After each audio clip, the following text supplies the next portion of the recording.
deep inside the piney woods of Northeast Texas. You are listening to Talk of the Night.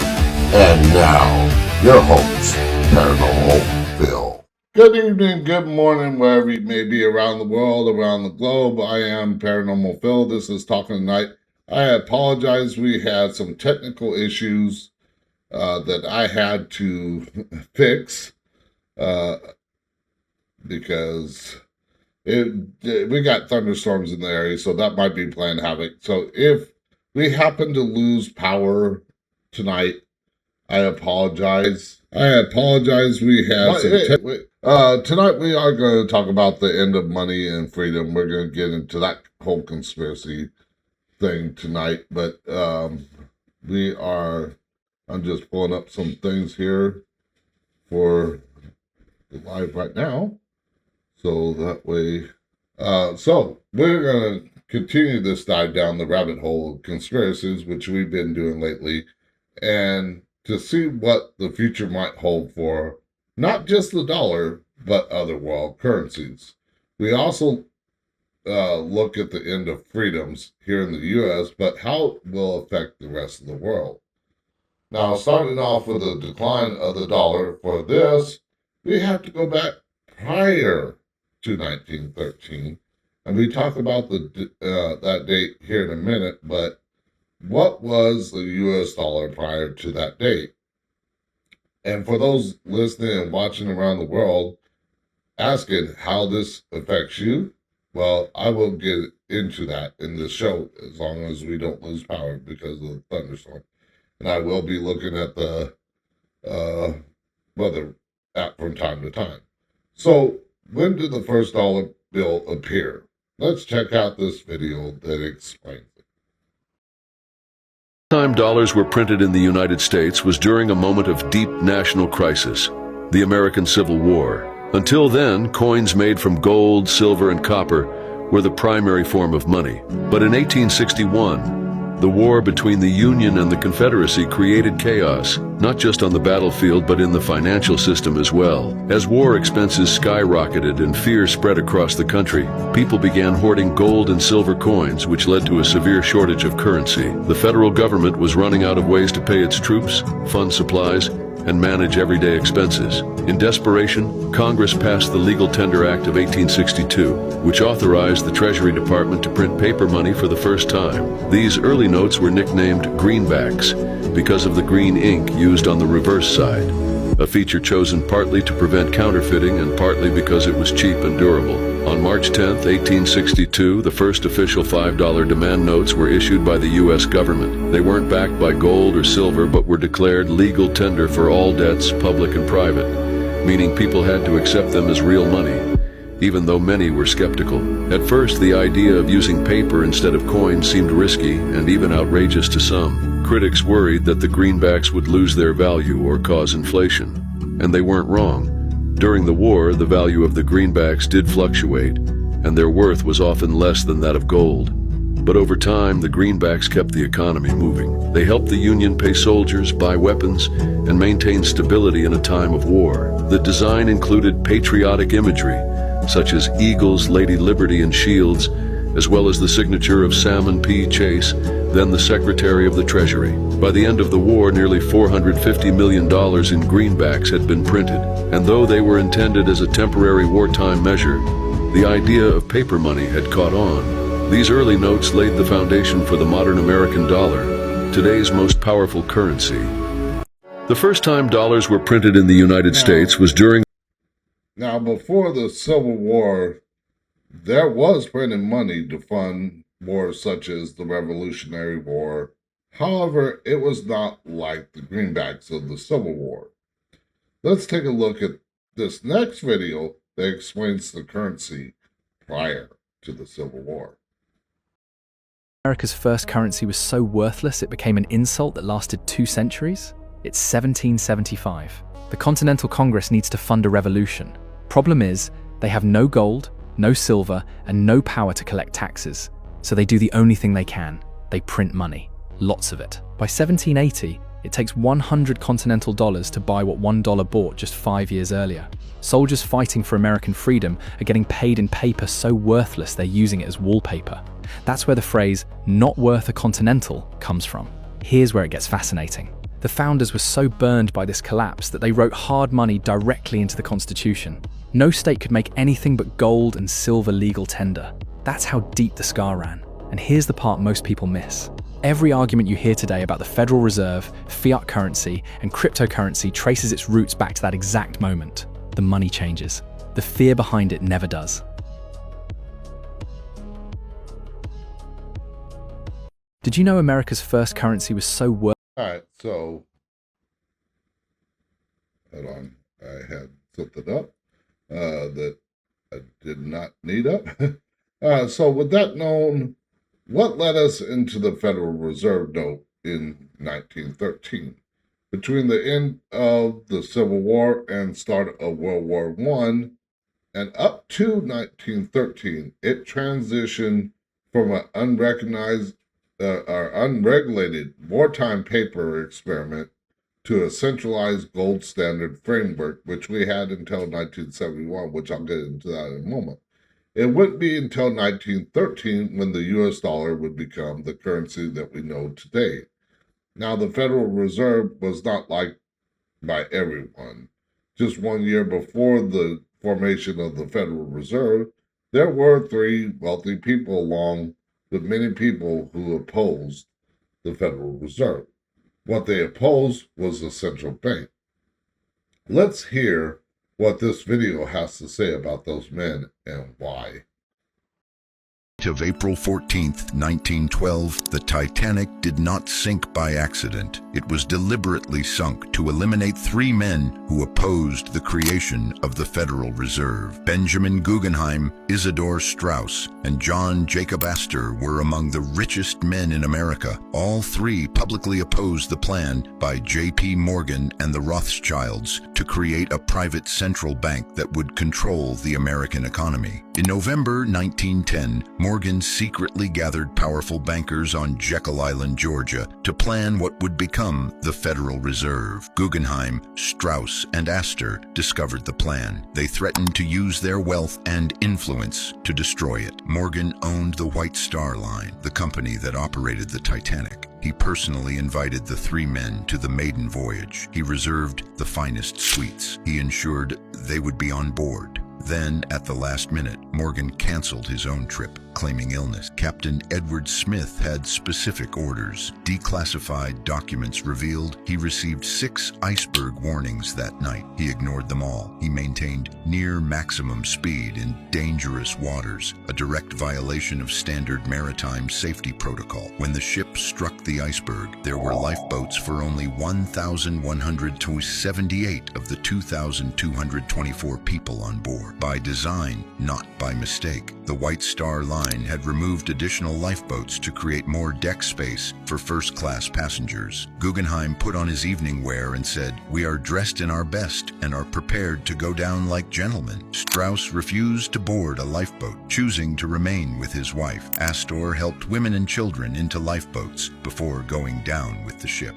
All 3 men died that night. In December 1913, just 20 months later, the Federal Reserve Act was passed by Congress. J.P. Morgan and the banking establishment now controlled the American financial system. A convenient accident, or the elimination of the only real opposition to the greatest financial takeover in American history. If you like stories like this, follow for more. On the All right, so as you heard in that video, there were 3 of the most wealthiest men that opposed the central bank that people like J.P. Morgan, the Rothschilds, the Rockefellers, and so forth wanted.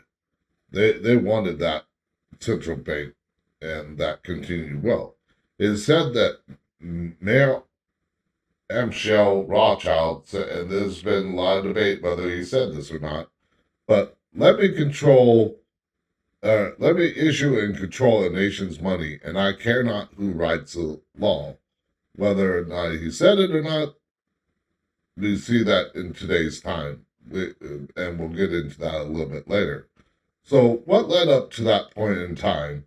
Just 2 years before the sinking of the Titanic, which many believe was its sister ship, the Olympic, that actually sank because it had more problems than the Titanic, but they kind of swapped out the names and made it look like that. But again, that's a conspiracy theory that I don't think we have proof of that, and I don't think we ever will. But 6 men met at Jackal Island Club off the coast of Georgia to discuss the banking system and form the Federal Reserve.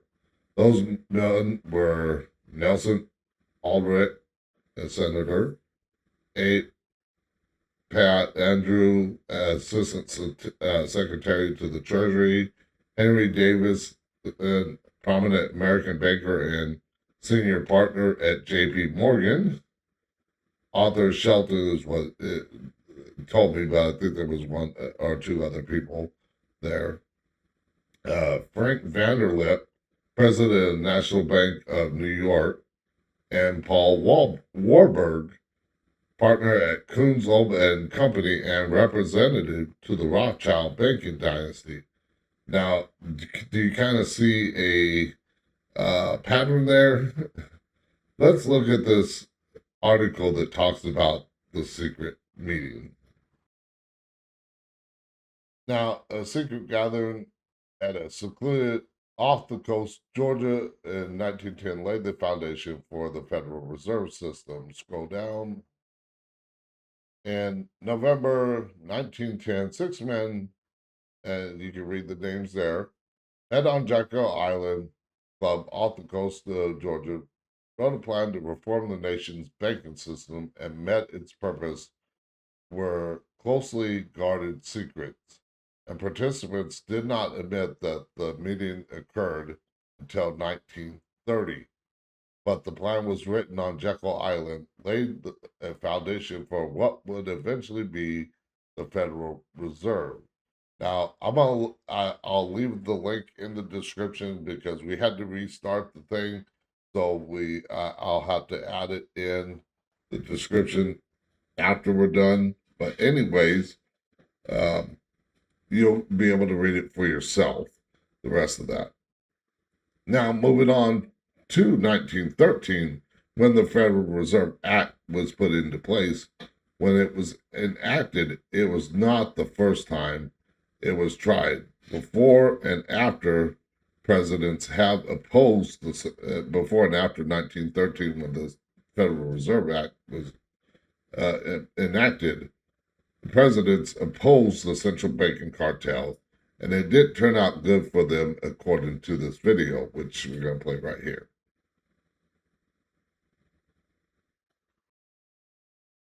Tried to destroy the Federal Reserve ended up dead or nearly dead. This is not a theory. This is a pattern. Andrew Jackson called the central bank a den of vipers. He survived 2 assassination attempts. Abraham Lincoln refused to pay the banks their war interest rates and printed his own government currency called greenbacks. He was shot at Ford's Theater. James Garfield publicly opposed the national banking system and called it a conspiracy against the people. He was shot 4 months into his presidency. William McKinley opposed the banking cartels and pushed for government-controlled currency. He was shot at a public expo. John F. Kennedy signed Executive Order 1110 in June 1963. It gave the Treasury Department power to issue currency and stripped the Federal Reserve of that authority. He was assassinated in November 1963. 5 presidents, same enemy, same outcome. The Federal Reserve has never been successfully dismantled. It was created in 1913 in a secret meeting on Jekyll Island by the wealthiest bankers in America. It has never been audited. Pattern or coincidence? Every president who tried to destroy the Federal... Speaking of presidents, the one who signed it into law, Woodrow Wilson, did he have a connection to those that formed the Federal Reserve? I don't think he really did. I think he just thought okay, I'm doing something that might make me some money, and who knows, but no signs of that. But he was worried about the U.S. economy, and that most likely affected his judgment. It is said that he said these words in this short clip, but whether he did or not, that's another story. I am a most unhappy man. I have unwittingly ruined my country. A great industrial nation is controlled by its system of credit. Our system of credit is concentrated. The growth of the nation, therefore, and all our activities are in the hands of a few men. We have come to be one of the worst ruled, one of the most completely controlled and dominated governments in the civilized world. No longer a government by free opinion, no longer a government by conviction and the vote of the majority, but a government by the opinion and duress of a small group of dominant men. I am a most unhappy All man. right. So, as we all know, that started the decline of the dollar. Let's take a look at this chart that shows how the dollar has declined since the Federal Reserve Act was put into place. And we can show the image, or we can show the or the website. And again, the website will be linked in there to where you people can look at the image yourself. Do you got the image up, or do we got the website up? Okay, I just want to make sure. All right, so as you can see on this image, and I got it pulled up on my computer, so I can see it myself. In 1913, when the Federal Reserve, or just before the 1913, you can see the price index, how the dollar was. It was pretty much worth $100 back then, was worth $100. Then the Federal Reserve Act came into play, and as you can see, what the heck? Sorry, my computer went wonky and deleted the thing. But anyways, by I want to say about 1915, when the First World War started out, it declined from 1913 to about 1915, 1920, somewhere around there. It had a huge drop. Then it picked up a little bit, and there's a little dip in there, and you would think that big drop from 1930 on down would be the Great Depression, but believe it or not, there's a little dip in the thing that is where if you look at the image, that's about where Great Depression happened. It was just a slight drop compared to the big drop of 1913 down to 1915, 1920. Then it gained in value again and dropped again. And it was in 1941 when we entered World War One, one of the most inflationary decades in history due to the wartime production and massive bonds buying from the Federal Reserve. That's when the money took a drop and has never recovered. It's gone down. And then, of course, 1971, the gold standard, Nixon decoupled us from the gold standard. So the money was not backed by precious metals, and that it was just a fiat currency. And then, of course, COVID hit, and you can see the chart goes up to 2030, but it's still declining. How do we fix this? I couldn't tell you, but like I said, I'll let you look at that chart, but you can kind of see on there the value of what you could get, or what $1 used to buy. In like 1913, you could buy 30 Hershey chocolate bars for $1. 2025, one pack of great value gummy worms is what $1. I mean, you can see the difference there. So again, the dollar has declined. Now, as we can see in the chart, there was that huge drop. But again, it happened, and then today it just keeps going down. Now, the Federal Reserve Act was not the only thing that happened in 1913. We had another thing that coupled with it. Whoa. Hear myself. You got YouTube open? Muted. If you got YouTube open, close it.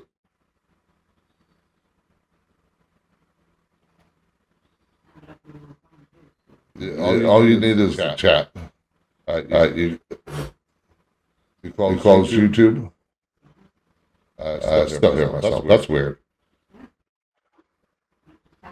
I don't know. Let me check the radar real quick. Just for anybody watching, I apologize. We got double echo sound, and I don't like that. It drives me nuts on the show, and I can't think. So let me check the weather, make sure that we're good on the weather. All right. Looks like we're good on the weather. So I don't know why it is doing that. But the IRS was created in 1913. That's when we lost control of our country, as far as I'm concerned. And of course, our currency. Let's watch a short video on the birth of the income tax and the IRS. Tax was created in 1913, it was only supposed to touch the richest 1% of Americans. The average working person was never meant to pay it.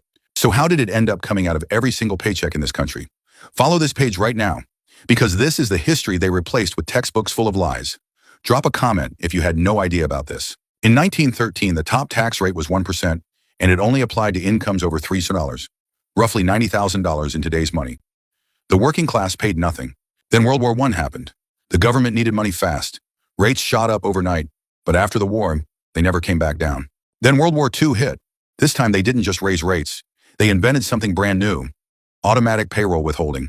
Before 1943, Americans paid taxes once a year in a lump sum. They felt every dollar leave. The government changed that on purpose. When you never see the money, you never miss it. They redesigned the entire system so you'd stop questioning it. Follow the page so you never stop asking. And tell me in the comments, did they teach you any of this in school? When the income tax was created in 1930. So today we are taxed for just about everything.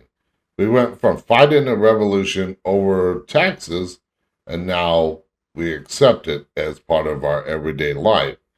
Now, with all this in place, what is their next move? Well, that I believe would be the CD or CBDC. I always want to mess that up. Or otherwise known as the central banking digital currency. We have been headed in that direction for quite a while now, with credit cards and debit cards, where we barely use cash to pay for anything. But with the debit cards and credit cards, we at least have some control. But once we get into CBDCs, we ain't going to have control, but we'll get into that. So let's watch this video that explains CBDC, or not that. Let's hear about the downside and a little bit about CBDC. This video will explain it. Future look like with CBDCs, and do you think that would affect people's retirement or retirement funds at all? 100%. You know, what a CBDC does, and the Fed has even admitted it in the International Monetary Fund, the IMF papers that they've written, is, see, right now when they make a policy, it takes roughly 12 to 18 months to flow through the system. Did they get what they want? So we're really starting to feel the impact of the rapid rates that the Fed did 12, 18 months ago, right? So this way, once they have the CBDC, then they can have their finger on that policy button 24/7, which is what they've said. So that if they want the consumer to go out and consume, and you're not consuming, what are they going to do? They're going to drop us into negative rates more deeply, so that you're sitting there watching your principal evaporate.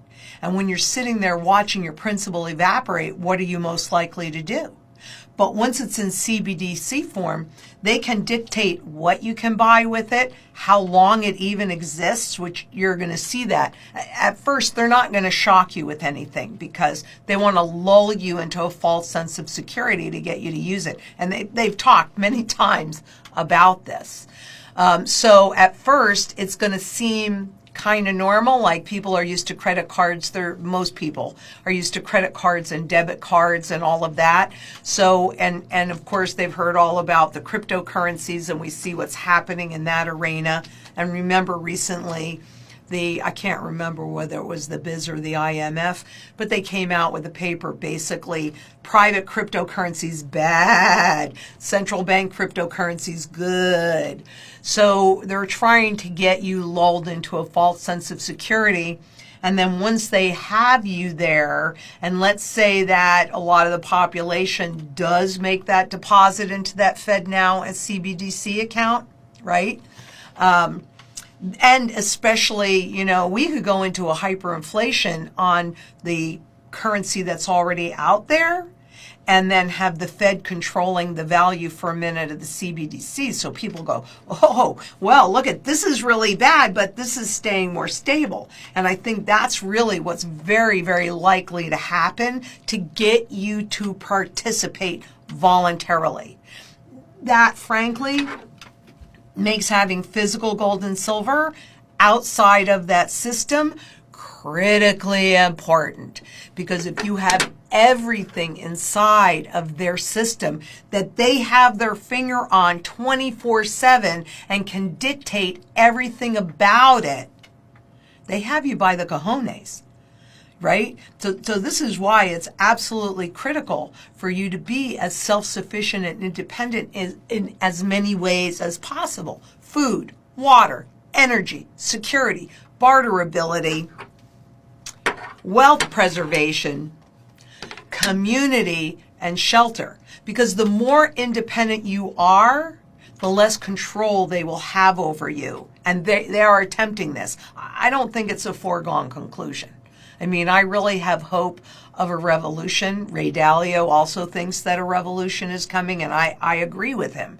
And because of these repeatable patterns, just like the end of the currency's life cycle. I mean, these patterns, when you know what they look like, then you know where we are in that cycle, and you can get into a position to actually not just survive it, but thrive through it and come out the other side in a better position. But you better have physical gold and silver in your possession, or heaven help us. All right, now in that video you heard about what could the FedNow future look like with and CBDCs? what we got planned. And do you Okay, I was about to say what we got planned. Now in that video you heard about the FedNow. What is FedNow? Well, FedNow, it was launched in 2023 and was the start of CBDC. Let's look at that. This site that talks about FedNow. Now, the rise of FedNow, how instant payments are reshaping AP in 2025. And let's scroll down. FedNow is the Federal Reserve's real-time payment system. It allows banks and credit unions of all sizes to send and receive money instantly. That's what they say. 24/7, 365. Unlike traditional payment methods that can take hours or even days, FedNow tracks transactions settle within seconds. Sounds good, doesn't it? But as you heard in that previous video, not so good. The idea of faster payment is not a new or particularly profound concept globally. Many countries already had real-time payment networks ahead of the U.S., which, while the U.S. largely relied on ACH, automated clearinghouse, and wire transfers, while ACH worked well for payroll and bill pay, its drawbacks are speed and flexibility. On the other hand, wires are faster than ACH, but can get very expensive and they're very difficult to scale. As a whole, financial institutions were not satisfied with the system, and it's been an ongoing journey to improve the distribution. And I'll leave that link up in the description where you can read the rest of that. Now, and all of this about the decline of the dollar, and we're running out of time because we got 19 minutes. So I want to try to cover as much as we can. But as the decline of the dollar, the formation of the Federal Reserve and the IRS, and the implementation of things like FedNow and CBDCs, this will lead to the end of freedom, not just in the U.S., but around the world. It's already happening in other countries. And speaking of CBDCs in other countries, let's take a look at how it's already being done outside the U.S. Let's watch a short video that explains it. Know your money could have an expiration date, not your bank account, the actual dollars inside it. This is already happening. China's digital yuan is live and in circulation right now. Some versions have been issued with built-in expiration dates. Spend it before the deadline or it simply disappears. Certain versions can only be used in specific cities. The government can see every single transaction the moment it happens, and China is not alone. 11 countries have fully launched their own digital currencies. The Federal Reserve and the European Central Bank both have active development programs running today. Here's what makes this different from anything before it. When money becomes code, it becomes programmable. Governments could restrict what you buy, where you shop, or how long your money stays valid. That is not a conspiracy theory. It is a technical feature called conditional spending, and it is being designed into the architecture right now. For most of human history, cash was anonymous. What you bought was your business. That era may be ending, and most people have no idea. Did you know your money could have an expiration? So now you might be saying to yourself, that won't happen here in the U.S., but you would be wrong. It's already happening in a way with FedNow, which I believe they kind of pushed back on that, which we briefly spoke about a bit ago. Now, of course, they've stopped it. Yeah, they did stop it for now, but what if they change that? Well, we talked about the banking elite, and of course, it's not about ease or being able to access the money quicker or anything like that. No, it's all about control. And that's what it is with these wealthy banking families and, of course, BlackRock. And that's where we start getting into the loss of freedoms. Now, determining exactly when America started losing their freedoms depends on, and you might say, what freedoms have we lost? There's quite a bit there, but we're going to try to cover as much of it. Now, everything that I was going to talk about this in this episode, if I don't get to it, there will still be links for the stuff that I did talk about, so you can check it out for yourself. Now, depending on how heavily on freedom is defined as a balance between national security, government authority, and individual liberty shifted continually since the nation founding. But, I mean, we'll look at this. The early republic, 1798, the Alien and Sedition Act was signed into law by John Adams. And it was a crime to publish false, scandalous, or malicious writing. That's censorship. Any of that kind of stuff against the government. That's censorship by our government. That happened in the 1700s. Then there was the Civil War era, suspension of habeas corpus. President Lincoln suspended the writ of habeas corpus during the Civil War, allowing the military to arrest and detain thousands of political dissidents and Confederate sympathizers without trial. That's where I believe it's the Sixth Amendment comes into play. But you can't do that. Not today, but back then you could. Post-Reconstruction retreat, World War I and the Red Scare, 1917 to 1920, the Espionage and Sedition Act during that time. I'm going to try to get through as much as this as possible, but, and of course, I'm not going to add all this in there into the chat or into the description, but we all know what happened in World War II with the Japanese-American internment. The Cold War and McCarthy, the Second Red Scare, dismissed that in 1940, and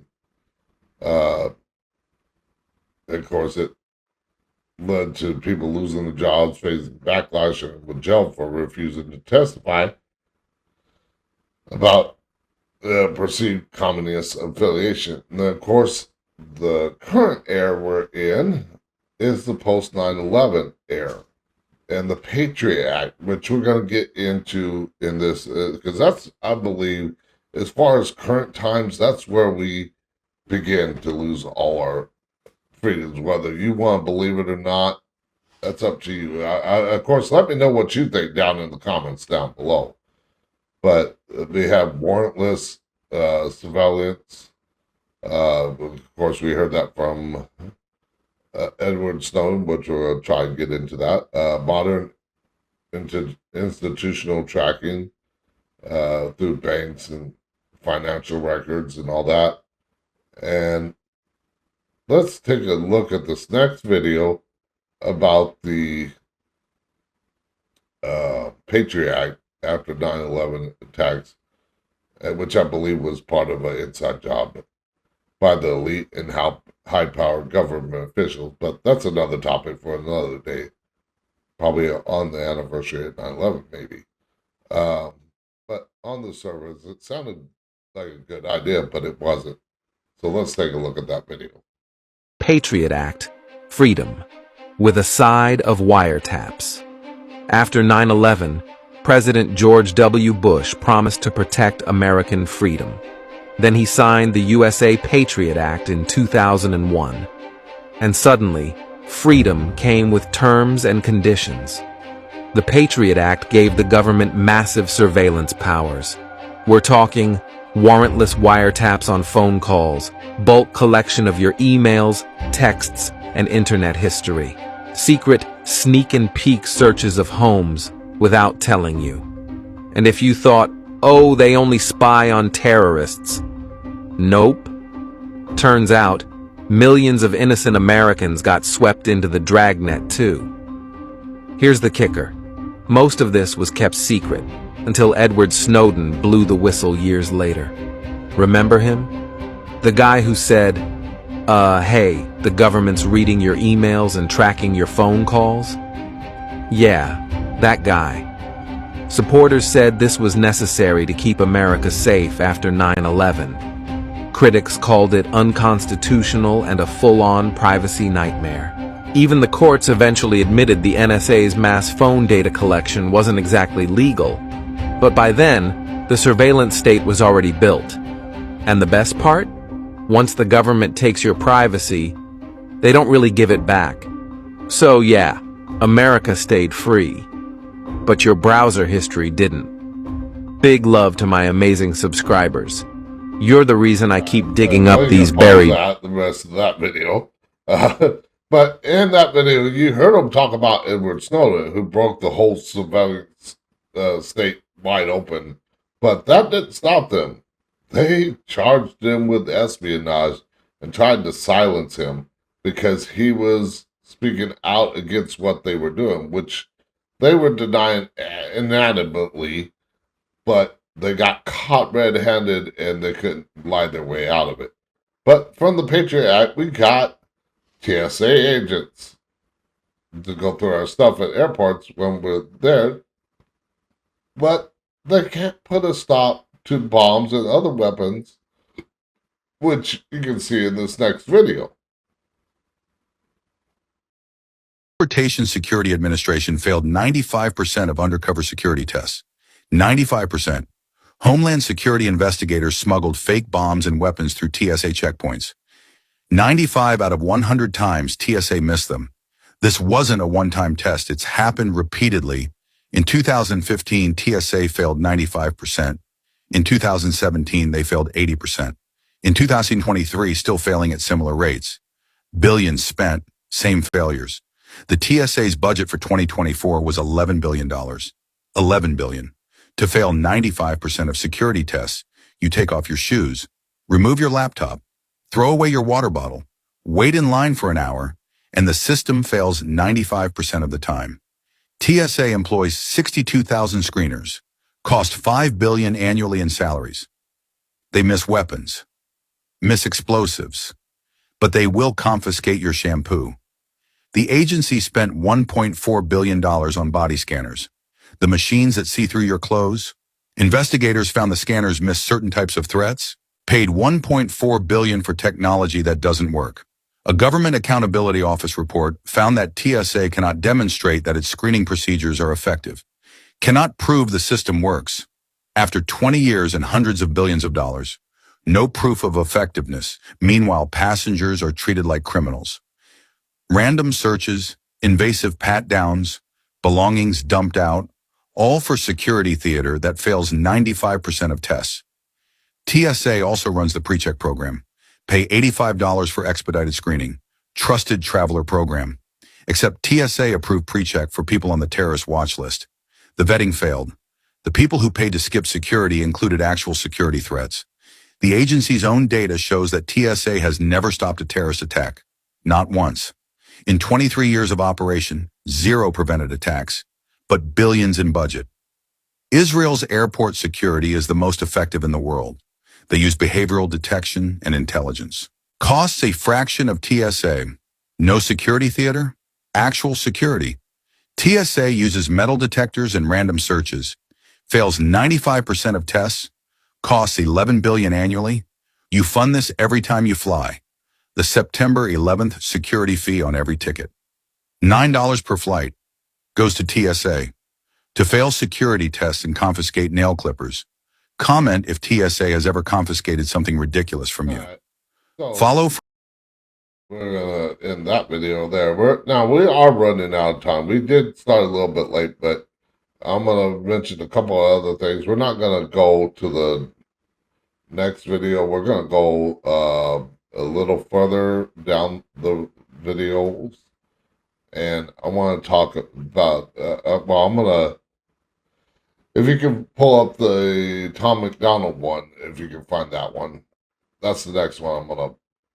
There it is. Okay, but anyways, we heard about. I'll mention when to play that in a moment, but we've heard about the loss of freedoms through surveillance, the NSA spying. We got, of course, flock cameras now, but of course, there are other things. Our phones are tracking us, our computers are watching us, our refrigerators, Alexis is spying on us, and we think of it as a normal day. Look at what happened during the whole COVID C virus, because I had to be careful what I say. I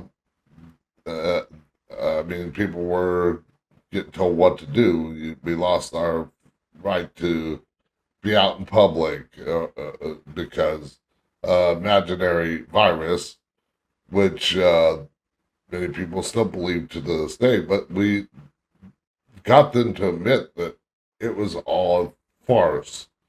The virus wasn't as bad as they mentioned. Then, of course, there was cancel culture. Back in my day, when I was born in the 70s, we said and did things that would be inappropriate today. And of course, the UK and censorship, I'll leave that link in the description. We're not going to get into that video. But could that be headed our way in the near future, like they were talking about arresting Americans for speech against their elitists, the king, and stuff like that? the speech that they didn't like. They were planning on arresting Americans. Why? They have no control in this country, but that's where we're headed, or we could be headed in the near future. It's certainly plausible. Only time will tell.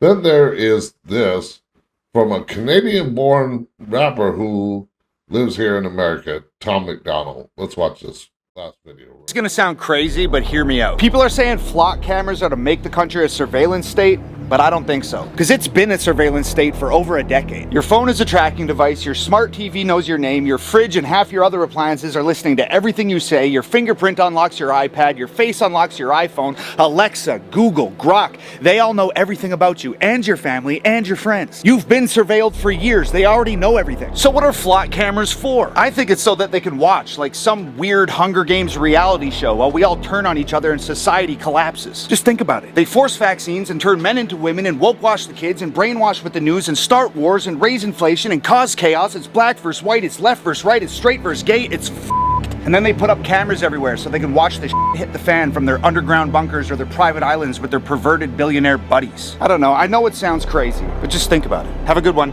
All right, this is gonna sound crazy. There's a lot to think about there, and the last thing we're going to do before we head out of here is bring up that last website, not that one, the last one, the United Nations one.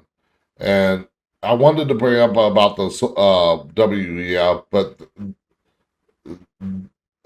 Agenda 30 by the United Nations is part of the World Economic Forum's plan. And what is Agenda 30? It's a plan for the people. They're saying it's for prosperity and strength, universal peace, and a larger freedom, but that is not what it is. Let's scroll down here and scroll down. Got people, planet, prosperity, peace, partnership.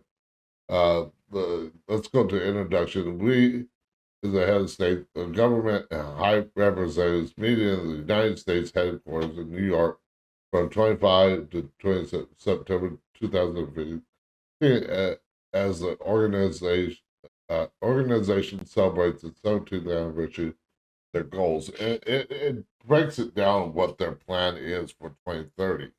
But what their plan is for, we're not going to get more into that. I'll leave a link for that in the description along with the WEF because we're almost out of here. But I want to mention about it because that's where we're headed. They want all the surveillance state. They want the CBDC. They want all this. So when do we fight back and resist? Or is this our fate? People are slowly starting to wake up, but I fear it's a little too late. But what do you think? Let me know down in the comments below. Thank you for watching this messed up podcast tonight. It was a mess. I apologize. But things do happen. That's what happens when you do live. But anyways, check out talkingtonight.com. And I forgot to pull up my ad that I read every night at the end of the show. But check out talkingtonight.com. Go to more and click on the merch shop. You can find t-shirts, coffee mugs, hats. I'll add more later when I have free time. We're also doing a book giveaway and where you can win a book, one of those 3 books that you see on the screen. And if you subscribe to the YouTube channel, the next 15 people that subscribe between now and the 14th, whether we get 50 or not, I might have to figure out a different way to do this, but up until that date, if you subscribe to the YouTube channel, you have a chance to win one of those books. But don't worry if you don't win one of the books, because at the end of August, if you see the t-shirt on there, that's a new design that will not be released until September 1st. But you have a chance to win that t-shirt for free. The brand new design will be given away on the 28th, I believe it is. and you have a chance to win that before it even gets released. So check out talkingthenight.com. It has links to all the social media sites if you need anything. It's got a list of what's coming up, all that good stuff, stories of the day type of stuff. You can hear the past archives, past show, all that on Talking the Night.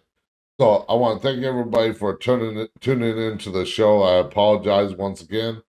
And until Wednesday night, when I welcome my guest, Phil Pressler, as we talk about his product or his web-based the UFO dog whistle. I want to thank you for tuning in, and I shall see you on the dark side. Good night from Talking the Night.